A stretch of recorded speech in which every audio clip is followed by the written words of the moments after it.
Olá, pessoal, eu sou a professora Lília Mariano, estou aqui mais uma vez para a nossa sequência de vídeos Diversidade de Gênero e Espiritualidade. Eu espero que você esteja curtindo bastante essa nova sequência de conteúdos. Então, assina o canal, deixa seu likezinho assim, bem joinha, faça um comentário, vamos colocar engajamento nesse canal e divulga o nosso trabalho, porque assim o YouTube vai entender, os algoritmos vão entender que o nosso conteúdo é relevante, você vai ajudar a gente a divulgar esse trabalho. Sem contar que você vai ficar sendo o primeiro a saber quando o lançamento do livro tiver agendado, tá bom? Eu falei no vídeo passado que eu nem ia tocar no assunto da exegese feminista, ou do movimento feminista no continente latino, e eu estou falando já há vários vídeos sobre o modo como a gente absorve demais o que é imposto dos Estados Unidos para cá. A gente absorve isso na formação do pensamento evangélico brasileiro, mas a gente também absorve isso nas ideologias que vêm de lá. Nos vídeos passados, eu dei uma breve explicação sobre a diferença do que é movimento feminista na Europa, do que é movimento feminista nos Estados Unidos, e da forma como eu vejo as brasileiras de nova geração, as feministas de nova geração, pegando recortes desses pensamentos sem nenhum tipo de referencial histórico, aplicando assim grosseiramente nas relações, sem considerar que existem muitos homens interessados numa masculinidade não violenta, numa masculinidade saudável, e que precisam, com as mulheres, aprender a serem homens mais inclusivos, mais amorosos, mais respeitosos com as mulheres. Mas não é com grosseria que a gente vai conseguir fazer isso, não é com aquele rótulo do machismo, patriarcado, criarcado, que a gente fica rotando que a gente vai conseguir isso, não. É com ternura, tá? Desculpa aí. Mas eu consigo, e eu falei no vídeo passado que eu consigo entrar em grupos fechados de homens, ciclos de discussão sobre masculinidade saudável, com ternura e com afeto, e com muito respeito aos anseios que eles têm no coração de serem homens melhores. E é um processo educativo. Se a gente não estiver disposto a caminhar com o nosso companheiro, nas nossas relações com o nosso companheiro, sem grosseria, sem estupidez, sem ser brucutu, sabe?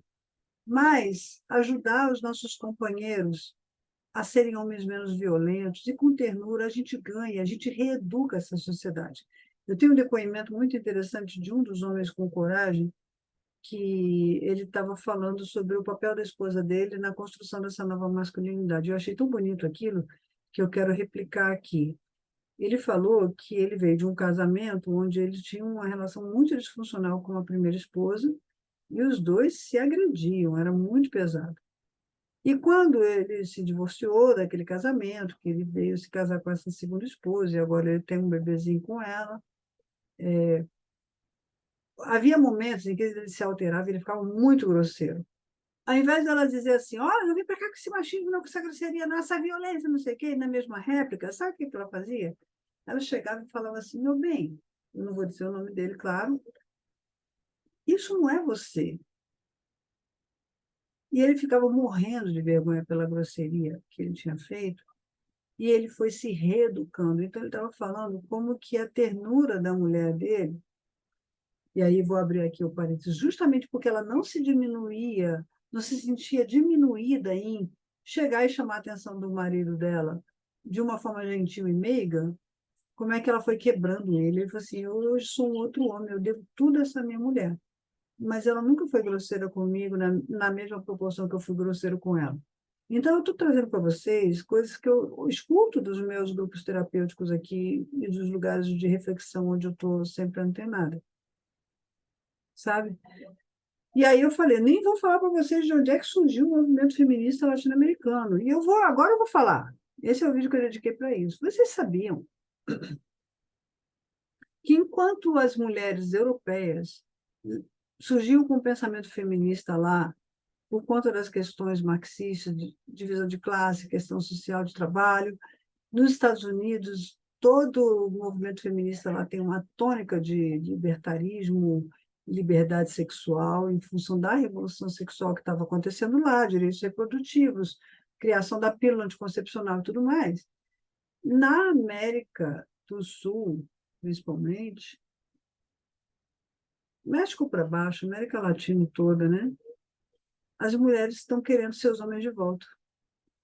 Porque as ditaduras militares nos anos 60, 70 elas sequestraram muitos desses homens das casas, e o grande ícone desse desdobramento, desse desenvolvimento de um pensamento feminista latino-americano, que eu considero, era o movimento das mães da Praça de Maio, na Argentina, que elas ficaram por mais de 40 anos exigindo a volta dos seus filhos, dos seus tios, seus irmãos, seus pais, seus avós para casa.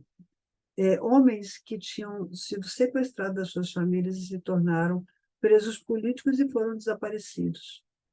Eu não sei se vocês sabem, mas as mães da Praça de Maio, elas criaram a Universidade da Praça de Maio, Universidade de las Madres, que era um prédio quase que em frente ao obelisco da Casa Rosada, onde elas faziam esses rituais de vigília, exigindo a volta dos seus filhos, dos seus maridos, dos seus parentes, homens. Elas criaram uma universidade e oferecem nessa universidade inúmeros cursos de sociologia política, mulheres acadêmicas e mulheres também dos movimentos de base, ali oferecendo formação e cultura para o povo, por meio do seu movimento feminista. Então, o movimento feminista na América Latina tem outro tom. Por exemplo, você sabia que feminicídio é um tema tipicamente nosso? Que você não precisa lutar contra o feminicídio como se luta na América Latina, nem na Europa, nem nos Estados Unidos? Isso é muito típico da cultura latina. Então, existem lutas típicas das latinas aqui que não perpassam os feminismos de outros continentes e de outros ambientes. Então, a gente precisa fazer feminismo e leituras de gênero do jeito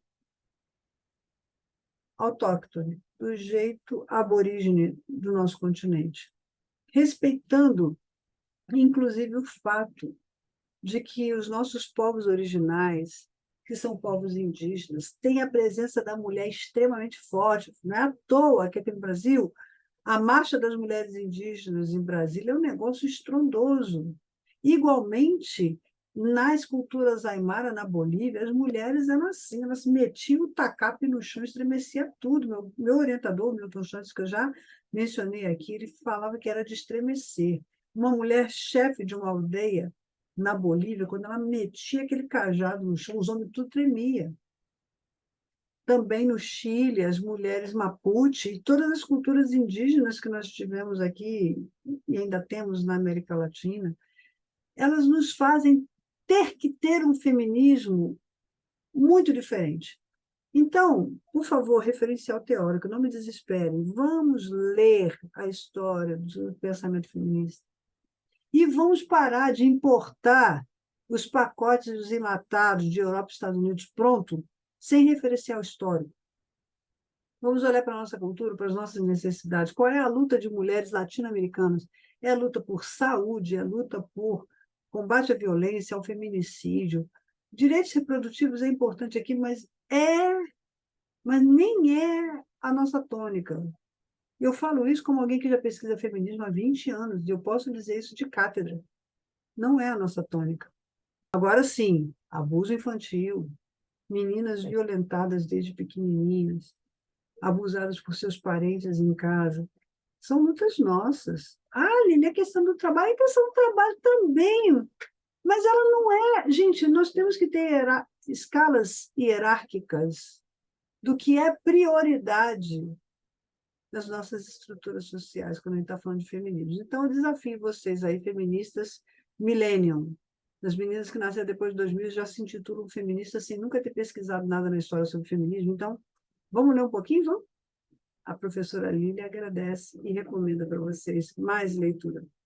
Um beijo, até a próxima e a gente continua no próximo vídeo falando sobre o livro de novo. Tchau.